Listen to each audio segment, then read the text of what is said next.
Hello प्यारे बच्चों, कैसे हैं आप सभी। आई होप आप सभी बहुत ही अच्छे होंगे। बच्चों, इस वीडियो में हम डिस्कस करेंगे SCERT के द्वारा शुरू किए गए रीडिंग अभियान के तहत हिंदी की वर्कशीट नंबर 12, जो कि कक्षा 4 की वर्कशीट है और आज की डेट है बच्चों 31 जनवरी 2022। और इस वर्कशीट का विषय यानी कि थीम है अपनी खूबी पहचानो। तो बच्चों, सबसे पहले आप यहाँ अपना नाम लिखेंगे और यहाँ आप अपनी टीचर का नाम लिखेंगे। चलिए इस वर्कशीट को हम शुरू करते हैं। नमस्ते प्यारे बच्चों, आशा करते हैं कि आप सभी स्वस्थ और खुश होंगे। कहानियाँ बच्चों की कल्पना शक्ति का विकास करती हैं और सोचने समझने व समस्याओं को हल करने की क्षमता भी बढ़ाती हैं। तो आइए नीचे दी गई चित्रात्मक कहानी को देखते हुए पढ़ते हैं। तो बच्चों, नीचे हमें एक कहानी दे रखी है, साथ ही साथ इसमें चित्र भी दे रखे हैं। तो हमें चित्र को भी देखना है और इस कहानी को भी समझना है। ठीक है बच्चों, तो देखिए यहाँ पे एक प्यारा सा चित्र दे रखा है जिसमें हमें एक पक्षी दिखा रखा है जो कि एक पेड़ पर बैठा हुआ है। बहुत दूर एक पेड़ पर एक कौवा रहता था। उसे अपनी आवाज़ बिल्कुल पसंद नहीं थी। एक दिन अचानक उसे कोयल की आवाज़ सुनाई दी। उसने निश्चय किया कि वह कोयल जैसा गाना सीखेगा। उसने पूछा, क्या आप मुझे गाना सिखाएंगी? कोयल के बार बार कुहू कुहू सिखाने पर भी कौवा काँव काँव ही करता रहा। तुम्हें गाना सिखाना मेरे बस की बात नहीं, यह कहकर कोयल वहाँ से चली गई। उसने सोचा, क्यों ना मैं मोर की तरह नाच गाना सीख लूं।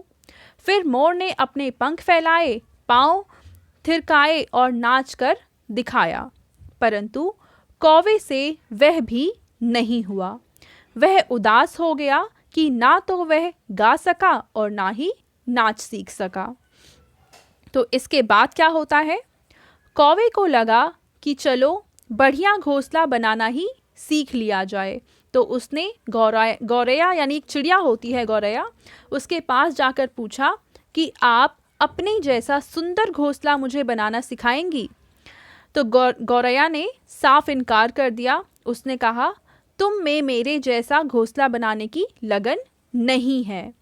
एक बार फिर कौवे को बहुत निराशा हुई।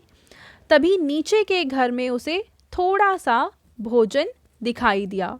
वह तुरंत वहां जाकर काँव काँव करके अपने रिश्तेदारों को बुलाने लगा। सभी रिश्तेदारों ने मिलकर खाना खाया।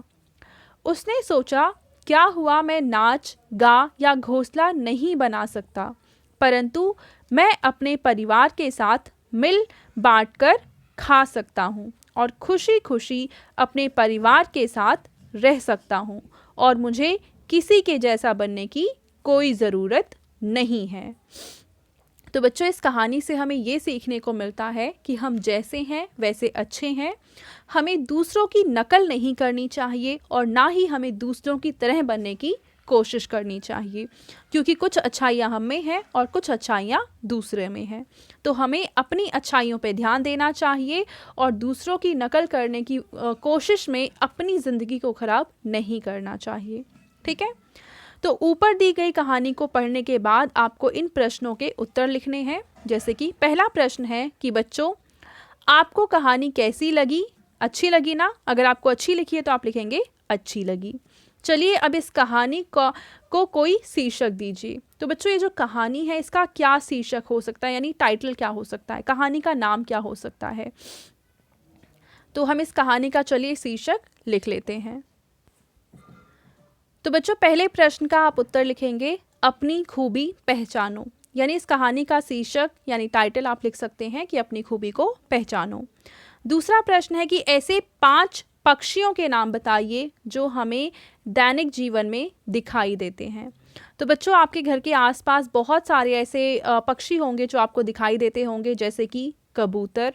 तो आप कबूतर का नाम लिख सकते हैं। इसके अलावा आपको कौवा भी दिखाई देता होगा, तो आप कौवा लिख सकते हैं।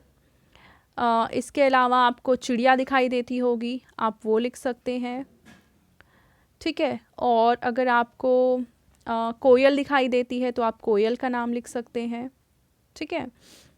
या कोई भी पक्षी जो आपको नज़र आता है आप उसका नाम यहाँ पे लिखेंगे, ठीक है। हो सकता है आपको तोता दिखाई देता हो तो आप उसका नाम भी लिख सकते हैं। तो तीसरा प्रश्न है कि बच्चों, क्या आप किसी से कुछ सीखना चाहते हैं और क्यों? तो बच्चों, आपने किसी ना किसी इंसान को ज़रूर देखा होगा जिससे आप काफ़ी प्रभावित होंगे और आप चाहते होंगे कि उस इंसान के अंदर जो क्वालिटीज़ हैं, कुछ ऐसी अच्छी चीज़ ज़रूर होगी जो आप सीखना चाहते होंगे। वो आपके मम्मी हो सकते हैं, पापा हो सकते हैं, भाई बहन हो सकते हैं, फ्रेंड्स हो सकते हैं, कोई रिलेटिव हो सकता है, पड़ोसी हो सकते हैं। जिस भी इंसान से आप जो चीज़ सीखना चाहते हैं वो आप तीसरे प्रश्न के उत्तर में लिख देंगे, ठीक है। अब इसके बाद आपके पेरेंट्स के लिए सुझाव है कि बच्चों को बताइए कि पढ़ने से हमारे दिमाग में नए विचार उत्पन्न होते हैं जो हमें आगे बढ़ने में मदद करते हैं। तो बच्चों, ये थी आज की हमारी हिंदी की वर्कशीट एंड आई होप आप सभी को ये वर्कशीट बहुत ही अच्छे से समझ में आई होगी। और अगर आपको ये वीडियो पसंद आई है तो इसको ज़रूर लाइक करें, अपने फ्रेंड्स के साथ भी शेयर करें और इस चैनल को सब्सक्राइब करना बिल्कुल ना भूलें। Thank you.